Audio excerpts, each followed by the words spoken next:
എന്താ വെച്ചാൽ കുട്ടികളെ തട്ടിക്കൊണ്ടുപോയാൽ പിന്നെ പോയതാണ് ഫോർ എവർ. പിന്നെ തിരിച്ചാൽ കുട്ടികളെ കിട്ടുകയേ ഇല്ല. ഒരു സേഫ്റ്റിയാണ് അവിടെ ഉള്ളതെന്ന് ആലോചിക്കുക. ആ കുട്ടിയെ ഗൺ പോയിന്റിൽ $20 വാങ്ങിക്കാനായിട്ട്, $20 ആ കുട്ടി കൊടുത്തില്ലെങ്കിൽ ഷൂട്ട് ചെയ്തേനെ. അത്രേ ഉള്ളൂ അവിടെ ജീവന് വില. ചത്ത് കിടന്നാൽ പോലും മൈൻഡ് ചെയ്യത്തില്ല. അവരവരുടെ കാര്യം. മനുഷ്യ രാശിയുടെ ഒരു വൃത്തികെട്ട മുഖം എന്ന് എനിക്ക് തോന്നിയത്. അതിൽ ഞാൻ പോയതിന് ശേഷം 4 കുട്ടികൾ, നല്ല പയ്യന്മാർ, ആത്മഹത്യ ചെയ്തു, സൂസൈഡ് ചെയ്തു. നമസ്കാരം. കേരള യൂണിവേഴ്സിറ്റി DSS ആയിരിക്കെ ഇപ്പോഴത്തെ രാജ്യസഭാ MP A റഹീമിൻ്റെ നേതൃത്വത്തിൽ SFI വിദ്യാർത്ഥികൾ തടഞ്ഞു വെച്ച് സമാനതകളില്ലാതെ ആക്രമിച്ച ഒരു അധ്യാപികയെ നമുക്ക് നൊമ്പരത്തോടു കൂടിയല്ലാതെ ഓർക്കാൻ കഴിയില്ല. പ്രൊഫസർ T വിജയലക്ഷ്മി മാഡമാണിന്ന് നമ്മളോടൊപ്പം ഉള്ളത്. ടീച്ചർ നമസ്കാരം. നമസ്കാരം. വലിയൊരു ഇടവേള വന്നതുപോലെ തോന്നുന്നു. എവിടെയായിരുന്നു? ഞാൻ 2 വർഷം അമേരിക്കയിലായിരുന്നു. സുമേഷ് പറഞ്ഞതുപോലെ ഇവിടെ ഇരിക്കാൻ പറ്റാത്ത, അല്ലെങ്കിൽ ഇവിടെ തുടരാൻ പറ്റാത്ത അത്ര ബുദ്ധിമുട്ട് വന്നപ്പോഴാണ് എവിടെയെങ്കിലും ഒന്ന് ചാടണം എന്ന് തോന്നിയത്. അപ്പോൾ സെൻട്രൽ ഗവൺമെൻറ്റിൻ്റെ ഒരു കോൾ ഫോർ ചെയ്തിരുന്നു, ഒരു വിസിറ്റിംഗ് പ്രൊഫസറിന് വേണ്ടി. അപ്പോൾ അതിന് എക്സ്റ്റേണൽ മിനിസ്ട്രിയുടെ താഴെയുള്ള ICCR എന്ന് പറഞ്ഞൊരു ഇൻസ്റ്റിറ്റ്യൂഷന് ഞാൻ അതിനെ അപ്ലൈ ചെയ്യുകയും അതിലെനിക്ക് ഫസ്റ്റ് റാങ്ക് കിട്ടുകയും അമേരിക്ക ടെക്സസിലുള്ള ഹ്യൂസ്റ്റൺ യൂണിവേഴ്സിറ്റി എന്ന് പറഞ്ഞൊരു യൂണിവേഴ്സിറ്റിയിൽ വിസിറ്റിംഗ് പ്രൊഫസറായിട്ട് 2 വർഷം ഞാൻ പോയി. അവിടെ പോയി 2 വർഷം വർക്ക് ചെയ്തു. 3ാമത്തെ വർഷം എനിക്ക് എക്സ്റ്റൻഷൻ കിട്ടി. എനിക്ക് അവിടെ മടുത്തു. അതെ. അപ്പോൾ അതുകൊണ്ട് നമ്മൾ സാധാരണ ഒരു പഴഞ്ചൊല്ലുണ്ടല്ലോ, പട പേടിച്ച് പന്തളത്ത് എന്നതുപോലെയാണ് എനിക്ക് തോന്നിയത്. അല്ല, എന്തായാലും ഞാൻ ചോദിച്ചോട്ടെ, അതായത് യൂണിവേഴ്സിറ്റി കോളേജിലെ SFI സ്റ്റുഡൻസിനെയൊക്കെ കണ്ടിട്ടാണല്ലോ അങ്ങോട്ട് പോയത്. അപ്പോൾ നമ്മുടെ അവിടുത്തെ ഹൂസ്റ്റൺ യൂണിവേഴ്സിറ്റിയിലെയും സ്റ്റുഡൻസ് അങ്ങനെയാണോ? കമ്പയർ ചെയ്യാൻ പറ്റും? ഒരിക്കലും സ്റ്റുഡൻസിനെ ഒരു വിഷയമല്ല. അത് വേറൊരു ലോകമാണ് അമേരിക്ക എന്ന് പറയുന്നത്. നമ്മളെല്ലാവരും ഇവിടെ നിന്ന് കാണുന്ന അമേരിക്കയല്ല അവിടെ യഥാർത്ഥത്തിലുള്ള അമേരിക്ക. അതിന് ഒരുപാട് പോസിറ്റീവും ഉണ്ട്, അതിലേറെ കൂടുതൽ നെഗറ്റീവുമുണ്ട്. അത് വേറൊരു ലോകമാണ്. അല്ലാതെ എനിക്ക് പേഴ്സണലായിട്ട് അവിടെ പ്രശ്നങ്ങൾ അങ്ങനെയൊന്നുമില്ല. പക്ഷേ നമുക്ക് ആ ഒരു സൊസൈറ്റിയിൽ ജീവിക്കുമ്പോൾ ഉണ്ടാകുന്ന അനുഭവങ്ങൾ എന്ന് പറഞ്ഞ് വേറെ ഒരു അനുഭവമാണ്. അപ്പോഴാണ് എനിക്ക് ഒരു കാര്യം പറയണം തോന്നിയത്. ഇന്ന് ഞാൻ സുമേഷിൻ്റെ അടുത്ത് സംസാരിച്ചപ്പോഴും ആ കാര്യം പറഞ്ഞത്, നമ്മളെല്ലാവരും അമേരിക്കയെ വലിയൊരു സംഭവമായിട്ടാണല്ലോ കണ്ടുകൊണ്ടിരിക്കുന്നത്. എല്ലാവർക്കും ഒരു തവണയെങ്കിലും അമേരിക്കയിൽ ഒന്ന് പോയിരുന്നെങ്കിലും ആഗ്രഹിക്കുന്നവരാണ് എന്നാണല്ലോ വിചാരിക്കുന്നത് എല്ലാവരും. ഇവിടെ പറയുന്ന വലിയ തൊഴിലാളി നേതാക്കൾ പോലും മുതലാളി നാട്ടിൽ അവിടെ പോകണമെന്ന് പറയുന്ന ആ ഒരു രീതിയൊക്കെയാണ് എന്നാണ് നമുക്കുള്ള ഒരു മനസ്സിലാക്കൽ. പക്ഷെ അതിലൊന്നും അല്ലാത്ത കുറേ കാര്യങ്ങൾ അമേരിക്കയിലുണ്ട്. അമേരിക്ക എക്കണോമിക്കലി നമ്പർ 1 ആണല്ലോ വേൾഡിൽ. പക്ഷേ അതിനെക്കാട്ടിലും 10 ഇരട്ടി നമ്മുടെ നാട് ഹാപ്പിനെസ് ഇൻഡെക്സിൽ വലുതാണ് എന്നുള്ള കാര്യം തിരിച്ചറിഞ്ഞപ്പോഴാണ് ഞാൻ അവിടെ നിൽക്കണ്ടെന്നും അത് ഡിക്ലൈൻ ചെയ്തിട്ടാണ് വേണ്ടാന്ന് പറഞ്ഞ് ഇവിടെ വന്നത്. ഇവിടെ വന്ന് റീജോയിൻ ചെയ്തു. സാധാരണ ഇപ്പോൾ അമേരിക്കയിൽ പോയവരെല്ലാവരും വളരെ സന്തോഷത്തോടു കൂടിയാണ് സമൂഹ മാധ്യമത്തിലൊക്കെ ഓരോ ഫോട്ടോ ഇടുന്നത്, അവരുടെ പറച്ചിലും അങ്ങനെയാണ്. പക്ഷേ ടീച്ചർ പറയുന്നു അത് തിരിച്ചാണെന്നുള്ള കാര്യം. എന്താണ് അങ്ങനെ പറയാൻ കാരണം? അത് എന്താണെന്നറിയോ, നമ്മൾ എങ്ങനെയാണ് അമേരിക്കയെ അറിയുന്നത്? അമേരിക്ക അറിയുന്നത് വെച്ചാൽ അമേരിക്ക, അതായത് ഭൂമിയിലെ സ്വർഗം എന്നൊക്കെ. അത് ഏതിൽ കൂടിയാണ് നമ്മൾ മനസ്സിലാക്കുന്നത്? നമ്മൾ സമൂഹ മാധ്യമത്തിലൂടെ മാധ്യമത്തിലൂടെയൊക്കെ അല്ലേ നമുക്ക്, അല്ലെങ്കിൽ അവിടെയുള്ള ആരെങ്കിലും പറയണം. അവിടുത്തെ ആളുകൾ ഇവിടെ വന്ന് പറയുന്നത്, അല്ലെങ്കിൽ ഈ മാധ്യമങ്ങളിൽ കൂടി കാണുന്നത്, ഇതൊക്കെ തന്നെയല്ലേ നമ്മൾ അറിയുന്നത്. പക്ഷെ അവിടെ ഫസ്റ്റ് ഹാൻഡ് എക്സ്പീരിയൻസ് എന്ന് പറയുന്നത്, അവിടെ 50 സ്റ്റേറ്റുകളുള്ള ഒരു രാജ്യമാണ്. അതിൽ ഏറ്റവും സേഫായിട്ടുള്ള ഒരു രാജ്യം, മീൻസ് ഒരു സംസ്ഥാനം അല്ലെങ്കിൽ ഒരു സ്റ്റേറ്റ് എന്ന് പറയുന്നത് ടെക്സസ് ആണ്. അതിൽ ഏറ്റവും സേഫായിട്ടുള്ള ഒരു സ്ഥലമാണ് ഹ്യൂസ്റ്റൺ. അവിടെയായിരുന്നു ഞാൻ 2 വർഷം. അതിനെ പോസിറ്റീവായിട്ട് പറയണമെങ്കിൽ അവിടുത്തെ ഫെസിലിറ്റി, ഹൈജീൻ, ഒരു ക്ലീൻലിനെസ് ഒക്കെ സമ്മതിക്കണം. നമ്മൾ അന്തം വിട്ടു പോകും, നമ്മളൊരു സ്വർഗരാജ്യത്തിലാണോ എന്ന് നമ്മൾ നേരത്തെ പറയുന്ന പോലെ. അതുപോലെ നല്ല രസമായിട്ടാണ്. അവർക്കൊരു കൾച്ചറുണ്ട്. ഈ പൊതുസ്ഥലങ്ങളിൽ കണ്ടതൊക്കെ വലിച്ചെറിയുന്ന അങ്ങനെയൊന്നും ചെയ്യത്തില്ല. അതെല്ലാം കുട്ടികളിലെ വളർത്തിയെടുക്കുന്ന ഒരു സ്വഭാവമാണ്. ഒരു ഗവൺമെൻറ് മാത്രമല്ല, സാധാരണക്കാർക്കും ആ ഒരു ബോധമുള്ളത് കൊണ്ട് വളരെ നീറ്റായിട്ടാണ് കാര്യങ്ങൾ. അതിനൊക്കെ നമ്മൾ സമ്മതിക്കണം. പക്ഷേ അതല്ലാതെ കുറേ കാര്യങ്ങളുണ്ട്. നിങ്ങൾക്ക് ഒരു പക്ഷേ അത് അറിയണമെന്ന് എനിക്കറിയത്തില്ല.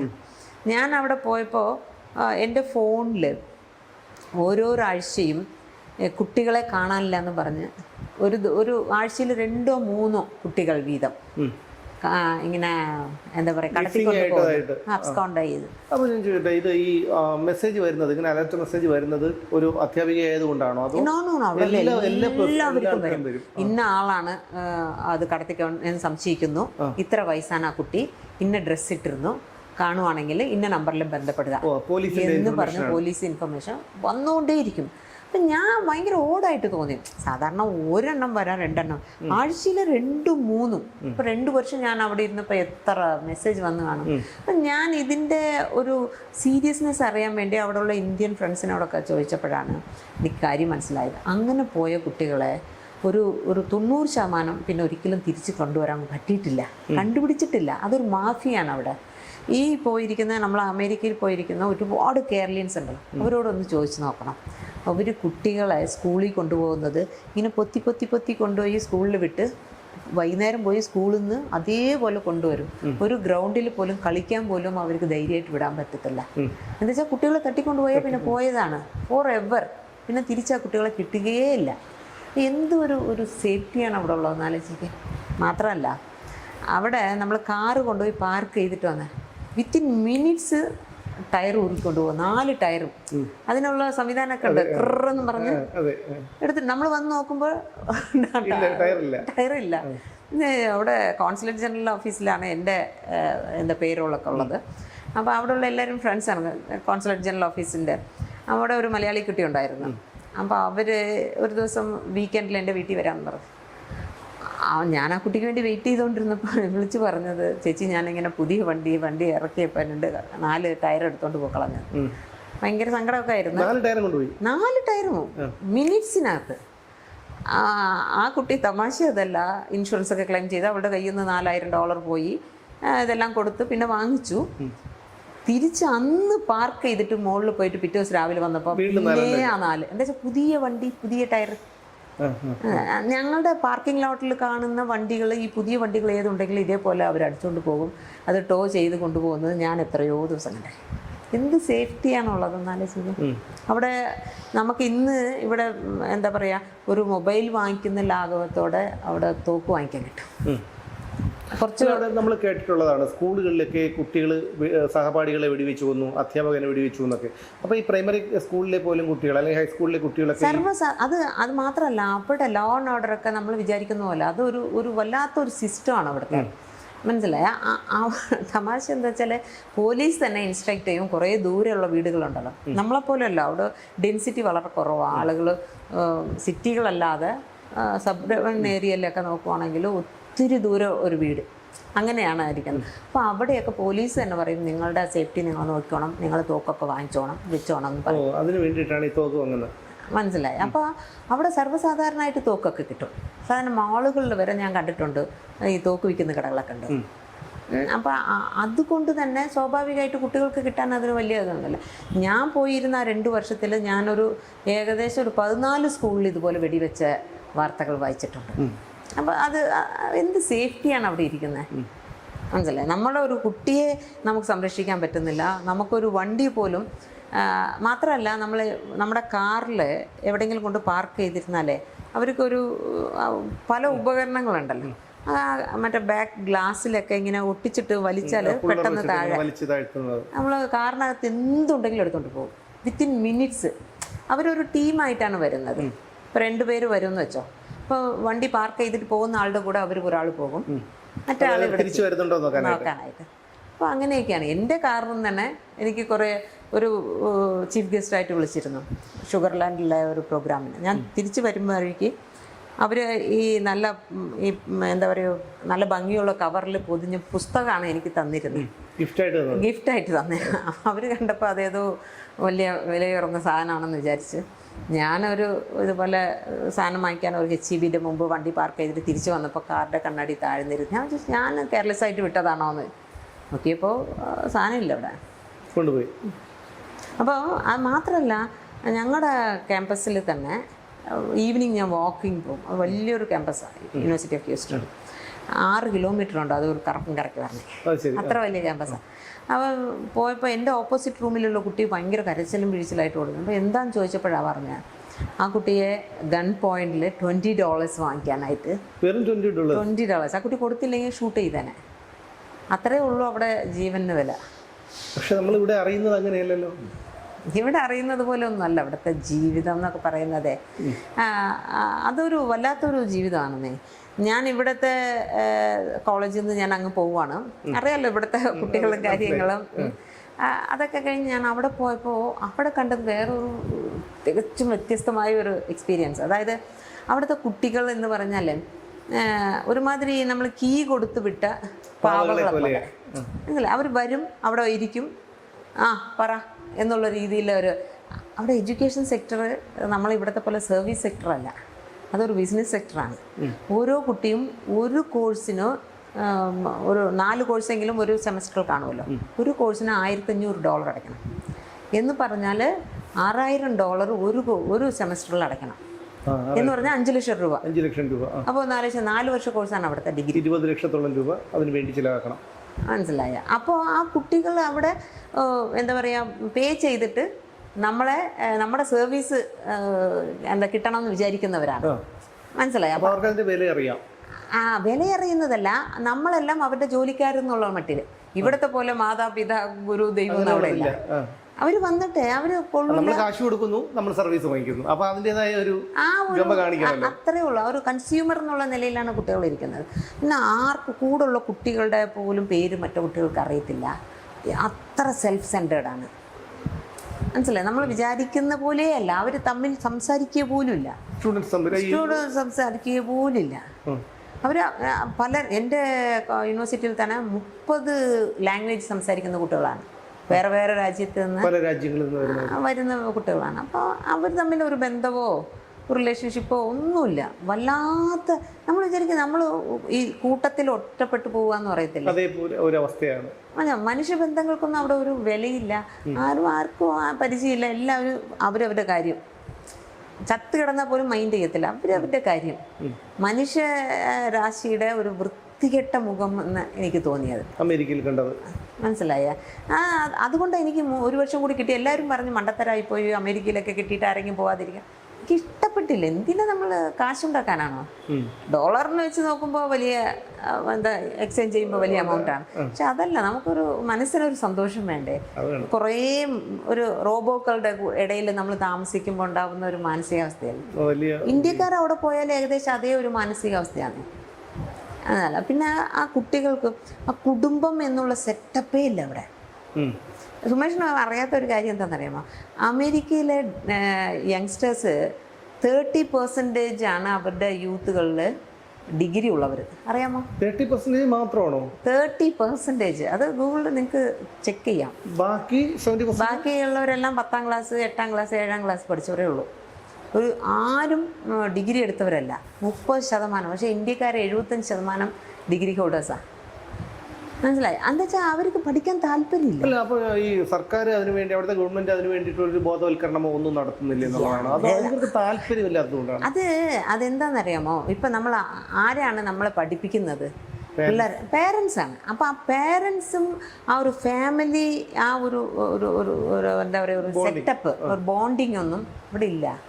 ആ കുട്ടികൾക്ക് അച്ഛനമ്മ ഒരു 12-13 വയസ്സാകുമ്പോൾ തന്നെ അവർ വീട്ടിൽ നിന്ന് പുറത്ത് പോവുകയാണ്. കാശ് കിട്ടും, അവർക്ക് സമ്പാദിക്കാൻ പറ്റും. എവിടെ പോയാലും ഏത് തിരിയുന്നിടത്തൊക്കെ നിങ്ങൾക്ക് കാശ് ഉണ്ടാക്കാൻ പറ്റും. ഒരു ഹോട്ടലിൽ പോയി രാവിലെ തൊട്ട് ഉച്ചവരെ നിന്നാൽ പോലും $40 കിട്ടും. നിങ്ങളുടെ കാര്യങ്ങൾ കഴിഞ്ഞു പോകും. പിന്നെ എന്തിനീ അച്ഛനമ്മയുടെ വഴക്കം കേട്ട് ഇവിടെ ഇരിക്കുന്നത്?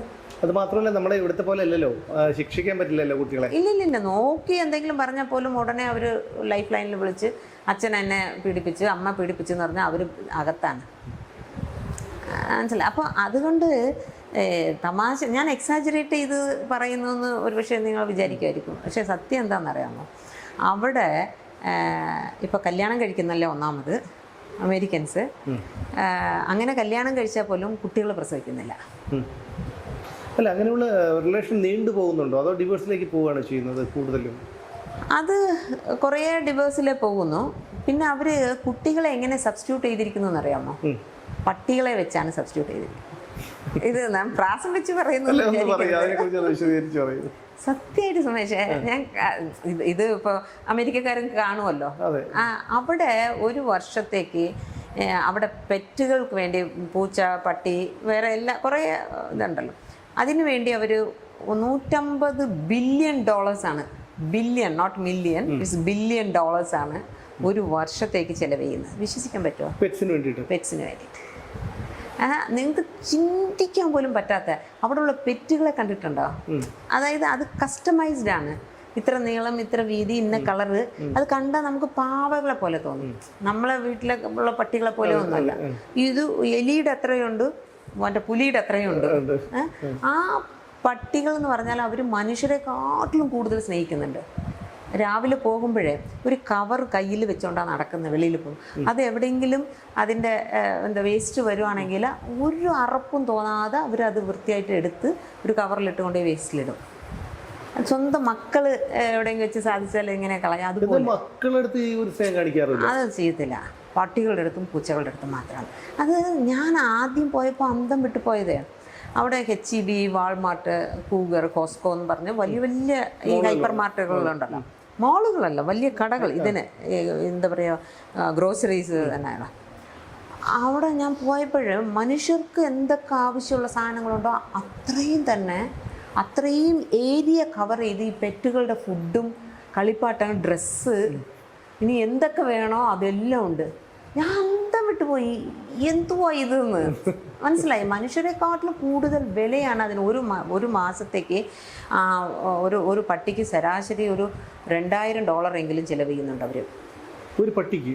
അത് അവർക്ക് വേണ്ടി സലൂണുണ്ട്, സ്പായുണ്ട്, അവർക്കുള്ള മൾട്ടി സ്പെഷ്യാലിറ്റി ഹോസ്പിറ്റൽസ് ആണ്. അല്ല, ഇവിടെയും ഇപ്പം അതൊക്കെ സർവ്വസാധാരണമായിട്ടുണ്ട്. പക്ഷെ എന്തായാലും ഇത്രയും ഇവിടുത്തെ വെറ്റിനറി ഹോസ്പിറ്റൽ എവിടെയെങ്കിലും ഭയങ്കര നാറ്റമുള്ള ദൂര വീട്, ഒരു ഇതിന്റെ ഊരിന്റെ പുറത്തുള്ള, അതൊക്കെ റേറായിട്ടാണല്ലോ. പക്ഷെ അങ്ങനെയല്ലെന്നേ. ഓരോ നമുക്ക് എങ്ങനെയൊക്കെ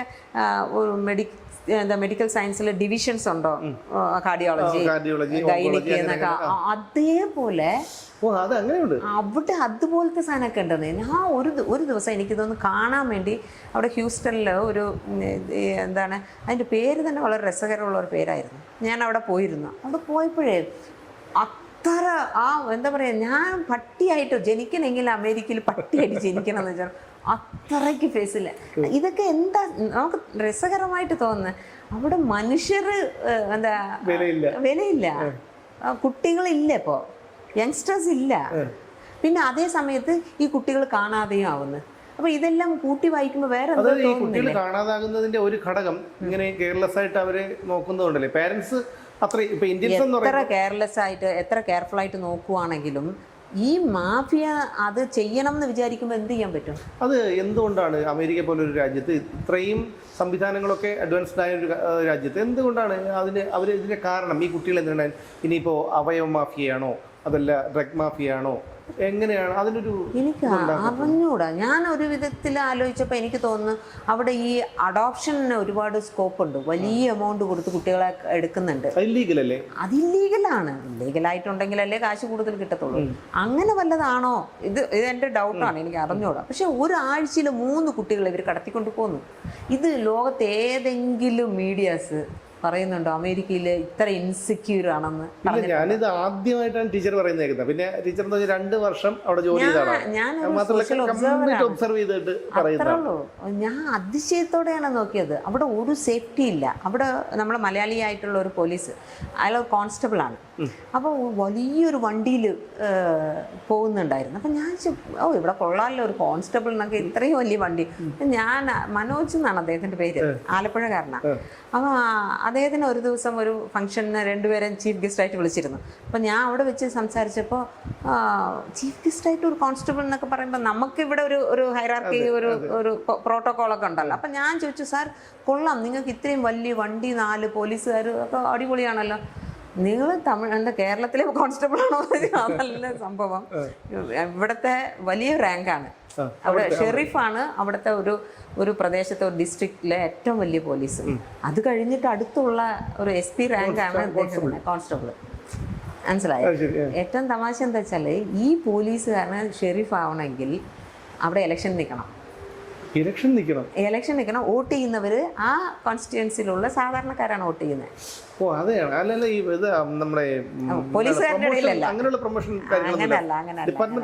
അങ്ങനെയല്ല. അതറിയാമോ?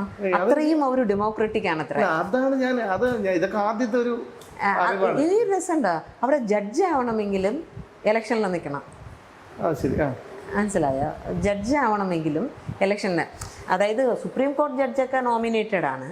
അല്ലാതെ ഈ കൗണ്ടി എന്ന് പറഞ്ഞാൽ നമ്മളെ ഡിസ്ട്രിക്റ്റ് പോലെ കൗണ്ടികളിലൊക്കെ ജില്ലാ കോടതികളിലൊക്കെ നിങ്ങൾ വരണമെങ്കിൽ നിങ്ങൾ ഇലക്ഷനിൽ നിൽക്കണം. ഇലക്ഷനിൽ നിന്ന് ആളുകൾ വോട്ട് ചെയ്ത് ജയിപ്പിച്ചാൽ മാത്രമേ അവർ ജഡ്ജ് ആവാൻ പറ്റുള്ളൂ. അവിടെ വേറൊരു സിസ്റ്റമാണ് അവിടെ, മനസ്സിലായ? അതൊക്കെ പോകട്ടെ. പക്ഷേ ഈ പറഞ്ഞ എന്താ പറയുക ഇൻസെക്യൂരിറ്റി ഉണ്ടല്ലോ, അത് അമേരിക്കയിൽ ഏറ്റവും വലിയ ചാലഞ്ചാണ്. അവർക്ക് ഇതുവരെ പരിഹരിക്കാൻ പറ്റിയിട്ടില്ല. നമുക്ക് ഇവിടെ സ്റ്റേറ്റിലെ ഒരു പോലീസ് സംവിധാനം ഉണ്ടല്ലോ, കോൺസ്റ്റബിൾ തൊട്ട് SI CI പിന്നെ DYSP SP എന്നൊക്കെ ഒരു റാങ്കിങ് ഉണ്ട്. അതിനെല്ലാത്തിനും മുകളിൽ എന്താ പറയുക DGP ഉണ്ട്. ഓക്കെ, നമ്മുടെ സ്റ്റേറ്റിൻ്റെ ടോട്ടലായിട്ടുള്ള കാര്യങ്ങളെ കൺട്രോൾ ചെയ്യാനാ അവിടെ അങ്ങനെ ഒരു സംവിധാനം ഇല്ല. ഏകദേശം എൻ്റെ ഒരു ഓർമ്മ ശരിയെങ്കിൽ ഞാൻ ഈ പുസ്തകത്തിൽ അത് എഴുതിയിട്ടുണ്ട്. 1900 സംതിങ് ഏജൻസീസ് ഉണ്ട്, പോലീസ് ഏജൻസീസ്. അങ്ങനെയാണ് അവിടെ. അത് ഞങ്ങളുടെ യൂണിവേഴ്സിറ്റിയിലെ ഒരു പോലീസ് ഏജൻസി ഉണ്ട്. അവിടെ എല്ലാം ഓരോരോ ഏജൻസികളാണ് അവിടെ, മനസ്സിലായി? പ്രൈവറ്റ് ഏജൻസിയാണോ? പ്രൈവറ്റ് അല്ല, അവർക്ക് അറസ്റ്റ് ചെയ്യാനുള്ള അധികാരമൊക്കെ ഉണ്ട്, മനസ്സിലായോ? അതല്ലാതെ സെൻട്രൽ ഏജൻസി FBI ഉണ്ടല്ലോ, ഫെഡറൽ ബ്യൂറോ ഇൻവെസ്റ്റിഗേഷൻ, അതുപോലെ സീക്രട്ട് സർവീസ്, അതുപോലെ അവരുടെ ഫെഡറൽ സിസ്റ്റത്തിലുള്ള ഏജൻസീസ് ഉണ്ട്. അതല്ലാതെ ഓരോ സ്റ്റേറ്റിനുള്ള ഏജൻസീസ് ഉണ്ട്. അവർ ഓരോരോ ഏരിയയ്ക്ക് തക്കവാറ് ഓരോരോ പോലീസ് ഏജൻസികളാണ് കൊടുത്തിരിക്കുന്നത്. അവർക്ക് ഓരോന്നിനും ഓരോ ഹെഡുണ്ട് അവിടെ. അതാണ് 2000 കൂടുതൽ പോലീസ് ഏജൻസീസ് ഉണ്ട്, മനസ്സിലായ? അപ്പം അതുകൊണ്ട് എനിക്ക് തോന്നുന്നു അതുകൊണ്ടായിരിക്കും അവിടുത്തെ എന്താ ക്രൈം റേറ്റൊക്കെ വളരെ കൂടുതലാണ്. അവരൊന്നും നമ്മുടെ ഒരു കുട്ടിയുടെ സൈക്കിള് തലേ ദിവസം വാങ്ങി പിറ്റേ ദിവസം അവൾ അവിടെ പാർക്ക് ചെയ്ത് വെച്ചിരുന്നു. പിറ്റേ ദിവസം പോയി നോക്കിയപ്പോൾ കണ്ടില്ല. കൊണ്ടുപോയി അവിടെ പോലീസ് ഉണ്ട്, സെക്യൂരിറ്റി ഉണ്ടല്ലോ, അതങ്ങ് മറന്നേക്ക്. അതാണ് അവിടുത്തെ രീതി. അറ്റ്ലീസ്റ്റ് നമ്മൾ ഇവിടെ കണ്ടുപിടിക്കാൻ പറ്റുന്നില്ലെങ്കിലും അവര് നോക്കാം, ചെയ്യാന്നൊക്കെ പറയും. പക്ഷേ പ്രശ്നമില്ലല്ലോ, പിന്നെ എന്തായാലും പുറകെ നടന്ന് ശല്യപ്പെടുത്തില്ലല്ലോ. അതാണ് അവിടെ ഒരു കുട്ടിയെ കാണാതെ പോയാലും ഇതാണ് അവസ്ഥ. ഒരു കുട്ടിയും തിരിച്ചു കിട്ടിയതായിട്ട് ചരിത്രമില്ല. അതില്ലാതെ നമ്മൾ ഈ ഇന്ത്യൻ ഫാമിലികളിലൊക്കെ ഒരുപാട് സ്വർണം ഉപയോഗിക്കുമല്ലോ. അതുകൊണ്ട് അവിടെ അവർ പറഞ്ഞ അനുഭവങ്ങളൊക്കെ ആയിട്ട് ചിരി വരും. ഇവർ പോകുമ്പോൾ സ്വർണ്ണമൊക്കെ എവിടെയെങ്കിലും ഒളിച്ചു വെക്കാനായിട്ട് ഈ എന്താ ഒരു ഫ്രണ്ട് പറഞ്ഞത്, ഈ മുളക് പൊടി ഉണ്ടല്ലോ, മുളക് പൊടി ഡബ്ബയ്ക്കകത്ത് കുറേ സ്വർണ്ണമൊക്കെ എടുത്ത് ഒളിച്ചു വെച്ചിട്ട് പോകുമ്പോൾ സേഫ് അല്ല യാത്രയിൽ കൊണ്ടുപോകുന്നത്. അപ്പോൾ ഇത് ഇവരിവിടെ വെച്ചിട്ട് പോയപ്പോൾ കള്ളന്മാർ അവർക്ക് കൃത്യമായിട്ട് മോണിറ്റർ ചെയ്ത് ഇന്ന ആൾ ഇന്നടത്ത് ഇല്ല എന്ന് അറിഞ്ഞിട്ട് അവർ വന്ന് സ്കാൻ ചെയ്ത് എവിടെയാണ് സ്വർണ്ണം എന്ന് അവർ കൃത്യമായിട്ട് എടുത്ത്. അവിടെ എല്ലാതരം ഫെസിലിറ്റിയും ഉണ്ടല്ലോ, മനസ്സിലായി? അങ്ങനെ 18 പവൻ പോയെന്ന് പറഞ്ഞ അവർ ഭയങ്കര കരച്ചിലായിരുന്നു. അതുകൊണ്ട് ഒരു സേഫ്റ്റി മെഷേഴ്സ് ഒന്നും അവിടെ. പിന്നെ ഏറ്റവും അവിടെ ഒരു ചലഞ്ചിങ് ആയിട്ട് എനിക്ക് തോന്നിയത് ഈ ഫാമിലിയൊക്കെ തന്നെ ഒരു എന്താ പറയുക ഡിസോറിയൻറ്റഡ് ആയിട്ട് ഉള്ളത് കൊണ്ട് കുട്ടികളെ അന്വേഷിക്കാനോ അവരെ നോക്കാനോ ഒന്നുമില്ല. അപ്പോൾ എപ്പോഴും ഈ കുട്ടികൾ ഭയങ്കരമായിട്ട് ഏലിനേറ്റഡ് ആയിട്ടായിട്ട് ഫീൽ ചെയ്യുന്നു. ഞാൻ താമസിച്ച യൂണിവേഴ്സിറ്റിക്കകത്ത് തന്നെ എനിക്കൊരു അപ്പാർട്ട്മെൻറ്റാണ് തന്നിരുന്നത്. അവിടെ ഒരുപാട് അപ്പാർട്ട്മെൻറ്റ്സ് ഉണ്ട്, 10 നില ബിൽഡിംഗ് ആണ്. അതിൽ ഞാൻ പോയതിന് ശേഷം 4 കുട്ടികൾ, നല്ല പയ്യന്മാർ, ആത്മഹത്യ ചെയ്തു, സൂസൈഡ് ചെയ്തു. ഞങ്ങളുടെ ക്യാമ്പസിൽ തന്നെ 5 കൗൺസിലിംഗ് സെൻ്റർ ഉണ്ട്. ഇതൊക്കെ എന്താണ് പറയുന്നത്? അല്ല, എന്തായിരിക്കും ഈ കാരണം സൂസൈഡിലേക്ക് പോകാൻ? ഞാൻ അതാണ് പറഞ്ഞത്. ഇപ്പം നമുക്കൊരു വിഷമമുണ്ട്, ഞാൻ എന്ത് ചെയ്യും? എൻ്റെ അമ്മയെ വിളിക്കും, അച്ഛനെ വിളിക്കും, അല്ലെങ്കിൽ എൻ്റെ ഹസ്ബൻഡ്, ഫ്രണ്ട്സ്. ആ ഒരു സിസ്റ്റം അവിടെ ഇല്ലെന്നേ. അവിടെ എല്ലാം കേൾക്കാൻ ആരുമില്ല. എല്ലാവരും ഒറ്റപ്പെട്ടിരിക്കുകയാണ് അവിടെ, ഒറ്റപ്പെട്ടു പോയി. അതുകൊണ്ട് അവരെന്ത് വിചാരിക്കുന്നത്, ഈ കൗൺസിലിംഗ് സെൻറ്ററിൽ പോയാൽ നമുക്ക് അവർക്ക് എന്തെങ്കിലും റിലീഫ് കിട്ടിക്കളയുമെന്നാണ്. ഞാൻ വിത്ത് ഡ്യൂ റെസ്പെക്റ്റ് ഞാൻ പറഞ്ഞോട്ടെ, എനിക്ക് ഈ സൈക്കോളജി പറയുന്ന ആൾക്കാരുണ്ടല്ലോ, എനിക്ക് വിശ്വാസമില്ല. പേഴ്സണലി എനിക്ക് വിശ്വാസമില്ല. അത് കാരണം എന്താ വെച്ചാൽ ഈ സൈക്കോളജി നമ്മൾ പഠിക്കുന്ന സൈക്കോളജി പുസ്തകങ്ങളെല്ലാം മൊറോർലെസ് എഴുതിയതെല്ലാം നമ്മൾ വെസ്റ്റേൺ കൾച്ചറിൽ നിന്ന് കൊണ്ടുവന്ന സാധനങ്ങളാണ്. അവർക്ക് സൈക്കോളജി അറിയത്തില്ല മനുഷ്യരെ കുറിച്ച്. എന്താ വെച്ചാൽ അവിടെ അത് തോറ്റാണ് ഇരിക്കുന്നത്. അതെ അതെ, അവർക്ക് അനുഭവമില്ല, അവർക്ക് ഈ ടെക്സ്റ്റ് ബുക്കിൽ നിന്ന് പഠിക്കുന്നത് മാത്രമാണുള്ളത്. മനസ്സിലായി. അവർ അതിനെ പഠിച്ചിട്ട് ഇന്ന് നമ്മുടെ സമൂഹത്തിൽ പറയുന്നത് ഒരു കുട്ടി തെറ്റ് ചെയ്തു എന്ന് പറഞ്ഞാൽ, അച്ഛനമ്മ അടിച്ചു വഴക്ക് പറഞ്ഞു എന്ന് പറഞ്ഞാൽ ഉടനെ ഇവിടുത്തെ സൈക്കോളജിസ്റ്റുകൾ പറയുന്നത് എന്താണ്? നിങ്ങൾ ഒരിക്കലും അവന് ചെയ്യരുത്, കുട്ടികളുടെ മനസ്സ് നൊന്തു പോകും, അവർക്ക് അങ്ങനെ ആയിപ്പോകും, പിന്നീട് അവർക്ക് പിന്നെ അതൊന്നുമില്ല. തെറ്റ് ചെയ്താൽ അവർ അടി കൊടുത്ത് വളർത്തണമെന്നേ. സുമേഷിന് അടി കിട്ടിയിട്ടില്ലേ? എനിക്കൊക്കെ കിട്ടിയ അടിക്ക് കയ്യും കണക്കില്ല. മനസ്സിലായി. അപ്പം അവരുടെ രീതി വേറെ, നമ്മുടെ രീതി വേറെ. അത് ഇപ്പം ഇന്ന് കുട്ടികൾക്ക് സ്ട്രെസ് ഉണ്ട്, ട്രോമയുണ്ട്, എല്ലാത്തിനും ആത്മഹത്യ ചെയ്യാണ് ഇപ്പോൾ ഒരു പരിഹാരം. മനസ്സിലായി. അതാണ് അവിടെ സർവ്വസാധാരണമായിട്ട് കാണുന്നത്. അപ്പം അതിനാണ് ഇവിടുത്തെ കുട്ടികൾ ഒരു മോഡലായിട്ട് എടുക്കുന്നത്. മനസ്സിലായി. അതൊക്കെ കാണുമ്പോൾ എനിക്ക് സങ്കടമാണ് തോന്നുന്നത്. നമ്മൾ എന്ത് റിച്ചാണ്. ഒരുപക്ഷെ നമുക്ക് അത്രയും മെറ്റീരിയലായിട്ട് നമ്മൾ അത്രയും അക്വയർ ചെയ്തിട്ടില്ല. വലിയ വലിയ കാറുകളും ബെൻസും മറ്റേ ഓടി കാറുകളൊക്കെ കുറവായിരിക്കാം, നമുക്ക് അത്രയും ക്ലീൻലിനെസ് കുറവായിരിക്കാം, ഫെസിലിറ്റി കുറവായിരിക്കാം. പക്ഷേ അതിനൊക്കെ കാട്ടിലും കൂടുതൽ നമ്മളെ ഇന്ത്യയിൽ ഏറ്റവും സന്തോഷമാണെന്നേ. നമ്മൾ വരാൻ വൈകുവാണെങ്കിൽ വിളിക്കാൻ ആളുണ്ട്, കഴിച്ചോന്ന് ചോദിക്കാൻ ആളുണ്ട്. പക്ഷെ അവിടെ ഇതില്ല. നമ്മൾ യൂണിവേഴ്സിറ്റിയിൽ, ഞാൻ അവിടെ കഴിഞ്ഞ് ഇവിടെ വന്ന് യൂണിവേഴ്സിറ്റി ജോയിൻ ചെയ്യാൻ പോകുമ്പോൾ അവിടെ എൻട്രൻസിൽ സെക്യൂരിറ്റി ചോദിക്കാം, മാം കുറേ ദിവസമായില്ല കണ്ടിട്ട്. അതിൽ കിട്ടുന്ന ഒരു സന്തോഷം ഉണ്ടല്ലോ, ഒരു സോഷ്യൽ ലൈഫ് ഉണ്ടല്ലോ. പക്ഷെ അവിടെ അതില്ല. അവിടെ ആർക്കും ആരെ അറിഞ്ഞൂടാ, അവരവരുടെ കാര്യം. നിങ്ങൾ എന്ത് അവിടെ തുണി ഇട്ടാൽ എന്താ, തുണി ഇടാത്ത എന്താ, എല്ലാവരും പറയും അമേരിക്കയിൽ ആരും മൈൻഡ് ചെയ്യത്തില്ല എന്നൊരു കഴിവായിട്ട്. അതല്ല, അവർക്ക് അവരെ നോക്കാനേ സമയമില്ല, മറ്റുള്ളവരാണ്. നിങ്ങൾ എങ്ങനെ വന്നാലും ശരി. അവിടെ ക്ലാസ്സിലൊക്കെ ഞാൻ പോകുമ്പോൾ ഭയങ്കര രസകരമാണ് തോന്നിയത്. ആദ്യം പോയപ്പോൾ ഞാൻ എംബാരസിങ് ആയിപ്പോയി.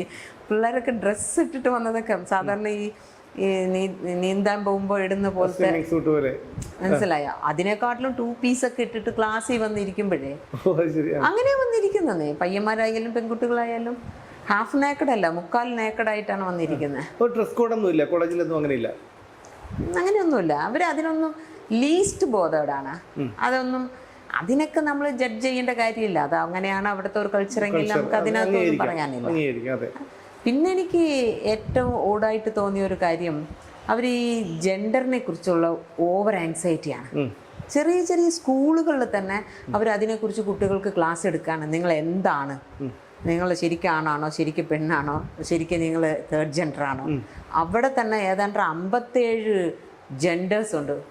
അറിയാമോ സുമേഷ്? 57 ജെൻഡേഴ്സ്. അതല്ല രസം. നമുക്കാകെ അറിയാവുന്നത് 3 ജെൻഡർ. 3 ജെൻഡർ അല്ല, അവിടെ അങ്ങനല്ല. ഏറ്റവും തമാശ എന്താ വെച്ചാൽ ഈ 57 ജെൻഡറിനും പ്രോണൗൺസ് ഉണ്ട്. പ്രോണൗൺസ് എന്ന് പറഞ്ഞാൽ മനസ്സിലായി, ഹീ, ഷീ, ഇറ്റ്, ദേ എന്നൊക്കെ പറയത്തില്ലേ? അതുപോലെ ഓരോരുത്തരും ഓരോ പേരുകളുണ്ട് അവരെ ഐഡന്റിഫൈ ചെയ്യാനായിട്ട്. ശരീരം കൊണ്ടാണ്, മനസ്സുകൊണ്ട് പെണ്ണ്, ശരീരം കൊണ്ട് പെണ്ണ്, മനസ്സുകൊണ്ട് ആണും പെണ്ണും, അങ്ങനെ കുറെ കൺഫ്യൂസിങ് ആയിട്ട്. മനസ്സിലായോ? അതൊന്നും നമുക്ക് അറിയ പോലില്ല. അപ്പം ഇത് കണ്ടുപിടിക്കാനായിട്ട് എങ്ങനെയാ പിള്ളേർ, കോളേജിലൊക്കെ ഉള്ള പിള്ളേർ പെൺകുട്ടികളെ ഉമ്മ വെച്ച് നോക്കുക, അല്ലെങ്കിൽ അവരുടെ സെക്ഷുവലായിട്ട് മൂവ് ചെയ്ത് നോക്കുക, ഞാൻ എന്താണെന്ന് അറിയണം, സ്ട്രൈറ്റ് ആണോ ഫ്ലൂയിഡ് ആണോ എന്നൊക്കെ അറിയാം. കേട്ടുകേൾവില്ലാത്ത കാര്യങ്ങളാണ്. മനസ്സിലായി. അപ്പം ഇതൊക്കെയാണ് അമേരിക്കയിൽ നടക്കുന്നത്. അത് മാധ്യമങ്ങൾ ഭയങ്കരമായിട്ട് കൺട്രോൾ ചെയ്യാണ്. അവരുടെ നാടിനെ കുറിച്ച് ഒരിക്കലും മോശമായിട്ടുള്ള കാര്യങ്ങൾ പുറത്ത് പോകാൻ പാടില്ല. അത് അവരുടെ സോഫ്റ്റ് പവറിനെ ബാധിക്കും. അതുകൊണ്ട് ഇതൊന്നും പറയത്തില്ല. ഇനി തമാശ എന്താ വെച്ചാൽ, ഇവിടെ നിന്ന് ഇപ്പോൾ കേരളത്തിൽ നിന്ന് കുറേ പേര് അമേരിക്കയിൽ പോയിട്ടുണ്ട്. അവരൊരിക്കലും അമേരിക്കയെ കുറിച്ച് മോശമായിട്ട് ഇവിടെ വന്ന് പറയില്ല. എന്താ വെച്ചാൽ അവർക്കത് മോശമാണ്. അതെ, മനസ്സിലായി. അതുകൊണ്ട് ഒരിക്കലും അവർ വന്ന് ഇത് പറയത്തില്ല. പിന്നെ മെഡിക്കൽ സയൻസിനെ കുറിച്ച് അവിടെ ഇൻഷുറൻസ് ആണ്, എല്ലാത്തിനും ഇൻഷുറൻസ് ആണ്. മെഡിക്കൽ ഇൻഷുറൻസ് പോലെ അവിടെ ഒരു സ്കാം വേറെ ഒന്നുമില്ല. അത്രയ്ക്ക് നിങ്ങൾക്ക് എന്ത് അസുഖം വന്നാലും നിങ്ങൾ അതിനെ, നിങ്ങളുടെ ഇൻഷുറൻസുകാർ തരുന്ന ഒരു ലിസ്റ്റ് ഓഫ് ഡോക്ടേഴ്സ് ഉണ്ട്. അവരെ വിളിച്ച് അവരുടെ അപ്പോയിൻമെൻറ്റ് ഫിക്സ് ചെയ്യുമ്പോഴേക്കും പകുതി അസുഖം മാറും. പിന്നെ ഒരു 10 ദിവസമെങ്കിലും നിങ്ങൾ വെയിറ്റ് ചെയ്യണം അവരെ പോയി കാണാനായിട്ട്. അതിനകത്ത് നമ്മൾ എത്ര വലിയ ഇൻഷുറൻസ് എടുത്താലും കോപ്പേ എന്ന് പറഞ്ഞൊന്നുണ്ട്. ഇൻഷുറൻസ് കമ്പനിക്കാർ ഒരു എമൗണ്ട് തരും, ബാക്കി കാശ് നമ്മൾ കൊടുക്കണം. ആ കോപ്പേ തന്നെ നമ്മൾ വിചാരിക്കുന്നതിന് അത്ര കൂടുതലായിരിക്കും. ഇത്രയും ഡിലേ വരുമ്പോഴത്തേക്ക് ഒരു പക്ഷേ രോഗി ബാക്കി ഉണ്ടെങ്കിലല്ലേ പോകാൻ പറ്റുള്ളൂ. അതിന് ഇനിയൊരു സാധ്യത ഉണ്ട്. 911 വിളിച്ചാൽ 5-10 മിനിറ്റിനകത്ത് നിങ്ങളെ കൊണ്ടുവന്ന് എമർജൻസി അഡ്മിറ്റ് ചെയ്യും. പിന്നെ നിങ്ങളുടെ ഒരു പെർമിഷൻ പോലും ഇല്ലാതെ നിങ്ങളുടെ അവയവങ്ങൾ എന്തൊക്കെ മാറ്റണം, എന്തൊക്കെ കയറ്റണം, അതെല്ലാം ചെയ്തു തരും. എന്നിട്ട് ഒരു ബില്ല് തരും. മേ ബി അതൊരു എന്താ ഒരു $50,000-100,000 $100,000 എന്ന് പറഞ്ഞിട്ട് തരും. എന്ന് പറഞ്ഞാൽ ഒരു 50 ലക്ഷം, 100 ലക്ഷം, 1 കോടി, 1.5 കോടി, അങ്ങനെയാണ് എമൗണ്ട്. മനസ്സിലായോ? പല ആൾക്കാരും ഈ എമൗണ്ട് അടയ്ക്കാൻ പറ്റാതെ കുടുംബം വിറ്റ് ഇന്ന് ഹോംലെസ് ആയിട്ട് നടക്കുന്നു. മനസ്സിലായി? ഒന്ന്. രണ്ടാമത്തെ കേസ്, ഈ അവിടെയുള്ള ഹോസ്പിറ്റലിലുള്ള ഡോക്ടേഴ്സ് എല്ലാം മലയാളികളും തമിഴരും ആന്ധ്രക്കാരുമാണ്. മാക്സിമം ഹോസ്പിറ്റലിൽ ഇവിടെ അമേരിക്കൻസ് അവിടെ മെഡിസിൻ പഠിക്കണമെങ്കിൽ ഒരു ടാസ്ക്കാണ്. സാധാരണ ഡിഗ്രി പഠിച്ചിട്ട് ഏതെങ്കിലും ഡിഗ്രി, നിങ്ങൾ പൊളിറ്റിക്സ് സയൻസ് വേണമെങ്കിൽ എടുത്തോ, 4 വർഷം ഡിഗ്രി. ഓക്കെ, ഡിഗ്രി കഴിഞ്ഞിട്ട് നിങ്ങൾ MBBS പഠിക്കണം. ഡിഗ്രി കഴിഞ്ഞിട്ട് MBBS പഠിക്കാൻ പറ്റുള്ളൂ. അത് 4-5 വർഷം. MBBS മാത്രം പോരല്ലോ, പിന്നെ MDക്ക് പിന്നെ 3 വർഷം, 13 വർഷം പഠിക്കണം. 13 വർഷം പഠിച്ചാലേ ഡോക്ടർ. 12ാം ക്ലാസ് കഴിഞ്ഞിട്ട് 13 വർഷം പഠിച്ചാലേ നിങ്ങൾ ഡോക്ടറാ. 28 വയസ്സാവും. അതുകൊണ്ട് ഒരിക്കലും ഒരു അമേരിക്കക്കാരൻ ഡോക്ടർ പഠിക്കാൻ താല്പര്യപ്പെടാറേയില്ല. അതുകൊണ്ട് ഇവിടുത്തെ ഇന്ത്യയിൽ നിന്നും മറ്റ് രാജ്യങ്ങളിൽ നിന്നും MD കഴിഞ്ഞിട്ട് അവിടെ പോയി പരീക്ഷ എഴുതിയാൽ മതി, ഈക്വലൻസി പരീക്ഷ എഴുതി. അതുകൊണ്ട് ഏറ്റവും കൂടുതൽ ഡോക്ടേഴ്സ് ഉള്ളത് ഇവിടെ നിന്നാണ്. ഇവിടുത്തെ ഡോക്ടേഴ്സാണ് അവിടെ ഉള്ളത്. നമ്മൾ ഇവിടുന്ന് ടീച്ചർ ഇപ്പം കോളേജിൽ ഇവിടുത്തെ പഠിപ്പിച്ചിരുന്ന കാര്യമൊക്കെ അറിയാമല്ലോ. ഇവിടെ നേരെ അങ്ങോട്ട് പോകുമ്പോഴത്തേക്കും എങ്ങനെയായിരുന്നു അവിടുത്തെ കുട്ടികളുടെ ഒരു ഇത്? കാരണം ഒരു കുട്ടിക്കെങ്കിലും ഒരു അറ്റാച്ച്മെന്റ് ഇല്ലാതിരിക്കും. അതൊരു ചോദ്യമാണ്. എന്താണെന്നറിയാമോ, ഞാൻ ആദ്യം പോയപ്പോൾ ഞാൻ ഇവിടെ നിന്ന് പോയത്, എന്നെ അപ്പോയിന്റ് ചെയ്തത് തമിഴ് കൾച്ചർ പഠിപ്പിക്കാനാണ്. ഒരു കൾച്ചറൽ അംബാസിഡറായിട്ട് നമ്മളൊരു ഡിപ്ലോമാറ്റിക് ഒരു എക്സ്ചേഞ്ചിന് അവരുടെ കൾച്ചർ നമ്മൾ പഠിക്കും, നമ്മുടെ കൾച്ചർ മറ്റുള്ള രാജ്യത്ത് പഠിപ്പിക്കും. അങ്ങനെയുള്ള ഒരു എക്സ്റ്റേണൽ അഫയേഴ്സ് മിനിസ്ട്രിയുടെ താഴെയാണ്. അപ്പോൾ ഞാൻ അവിടെ പോയപ്പോൾ തമിഴ് കൾച്ചർ കോഴ്സാണ് ഞാൻ ഓഫർ ചെയ്യേണ്ടത്. ഇൻ അഡീഷൻ ടു ദാറ്റ് മറ്റുള്ള കോഴ്സസും കൂടി ആ യൂണിവേഴ്സിറ്റിക്ക് എനിക്ക് ഫ്രീ അക്കോമഡേഷൻ തരുന്നുണ്ട്. ബാക്കി കുറച്ച് കാര്യങ്ങൾ, ഇൻഷുറൻസ് ഒക്കെ എനിക്ക് തരുന്നുണ്ട്. അപ്പോൾ അവർ അതിനെ എങ്ങനെ യൂട്ടിലൈസ് ചെയ്യാമെന്നല്ലേ നോക്കത്തുള്ളൂ. അപ്പോൾ അതുകൊണ്ട് എൻ്റെ അടുത്ത് പറഞ്ഞു, if you are willing you can offer more courses in other department also എന്ന് പറഞ്ഞു. അപ്പോൾ ഞാൻ പൊളിറ്റിക്സ് ഡിപ്പാർട്ട്മെൻറ്റിൽ ഒരു കോഴ്സ് ഓഫർ ചെയ്തു. ഇന്ത്യൻ കൾച്ചർ എന്ന് പറഞ്ഞിട്ട് വേറൊരു കോഴ്സ് കൾച്ചർ ഡിപ്പാർട്ട്മെൻറ്റിൽ ഓഫർ ചെയ്തു. അതിനൊക്കെ ഒരുപാട് കുട്ടികൾ ജോയിൻ ചെയ്തു. ഈ തമിഴ് പഠിക്കാൻ വന്ന കുട്ടികൾ തമിഴ് ലാംഗ്വേജ് അല്ല പഠിക്കുന്നത്, തമിഴ് കൾച്ചർ ഞാൻ ഇൻട്രൊഡ്യൂസ് ചെയ്യുകയാണ്. പഠിക്കാൻ തയ്യാറായി വന്ന കുട്ടികൾ അവിടുത്തുകാരാണോ അതോ? അതാണ് അവിടെയുള്ള അമേരിക്കൻസ്, ആഫ്രിക്കൻ അമേരിക്കൻസ്, കൊറിയൻ കുട്ടികൾ, മെക്സിക്കൻ കുട്ടികൾ, ഒരു നോർത്ത് ഇന്ത്യൻ 2-3 കുട്ടികളുണ്ടായിരുന്നു. ഒരേ ഒരു കുട്ടി മാത്രം തമിഴ് ഒറിജിൻ, അവർക്ക് തമിഴ് അറിഞ്ഞുകൂടാ, പക്ഷെ ഒറിജിൻ തമിഴാണ്. അതെ, അങ്ങനെ ഒരു 10 കുട്ടികൾ ആണ് പഠിക്കാൻ വന്നത്. അപ്പം ഈ പറഞ്ഞ കുട്ടികളും തമ്മിൽ ഒരു ബന്ധവുമില്ല. ഞാൻ ആദ്യം പോയപ്പോൾ ഞാൻ അവരുടെ അടുത്ത് വളരെ ഫ്രണ്ട്ലി ആയിട്ട് സംസാരിച്ച് ഇതൊക്കെ ചെയ്യുവാണെങ്കിലും എൻ്റെ ഒരു രീതിയും അവരുടെ ഒരു രീതിയും തമ്മിൽ ഞാൻ ഫസ്റ്റ് സെമസ്റ്ററിൽ ഭയങ്കരമായി സ്ട്രഗിൾ ചെയ്തു. എനിക്ക് ഇവിടെയുള്ള സ്റ്റുഡൻസ് ഒക്കെ ആണെങ്കിൽ എൻ്റെ കൂടെ ഭയങ്കര കൂട്ടാണ്. അപ്പോൾ അതുപോലൊന്നും ഒരിക്കലും പ്രതീക്ഷിക്കാൻ പറ്റത്തില്ല അവിടെ. പക്ഷേ സെക്കൻഡ് സെമസ്റ്ററിൽ എനിക്ക് അവരുടെ കാര്യങ്ങൾ എന്താണെന്നുള്ളത് എനിക്ക് മനസ്സിലായി. അപ്പോൾ അതനുസരിച്ച് ഞാൻ നിന്നു, കുറച്ച് സ്ട്രിക്റ്റ് ആയിട്ട് തന്നെ നിന്നു. അപ്പോൾ അവസാനം ഇന്ത്യൻ കൾച്ചറിലെ കുട്ടികളൊക്കെ പറഞ്ഞ് ഞങ്ങൾക്ക് ഞങ്ങളുടെ ജീവിതത്തിൽ ഇങ്ങനെ ഒരു അനുഭവം കിട്ടിയിട്ടില്ല. ഞാൻ അവരുടെ വഴക്ക് പറഞ്ഞ് അവർക്ക് മനസ്സിലാവുന്നേ നമ്മൾ അവരവരെ സിൻസിയറായിട്ടാണ് ചെയ്യുന്നത്, സിൻസിയറായിട്ടാണ് പഠിപ്പിക്കുന്നത്. ആ സിൻസിയറിറ്റിയുടെ പേരിൽ നമ്മൾ അവരെ ഒരു ദേഷ്യപ്പെട്ടാലും അത് അവർക്ക് ഉൾക്കൊള്ളാൻ കഴിയുന്നുണ്ട്. പക്ഷെ ആ ഒരു റിലേഷൻഷിപ്പ് ഒന്നും അവർക്ക് ജന്മത്തിൽ കിട്ടിയിട്ടില്ല എന്ന് അവർ പറയണമെങ്കിലേ അല്ല, ഒരുപക്ഷെ അത് അവരുടെ കുഴപ്പം കൊണ്ടായിരിക്കില്ലല്ലോ. കാരണം വരുന്ന അധ്യാപകർ അത്രേ ഉള്ളൂ. ആ സിസ്റ്റം അതാണെന്നേ. അപ്പൊ അവരുടെ അടുത്ത് എനിക്ക് പറയാനുള്ളത് ഇത്രയേ ഉള്ളൂ. അവിടെ മോറലി വീക്കായിട്ടുള്ളൊരു സമൂഹമാണ്.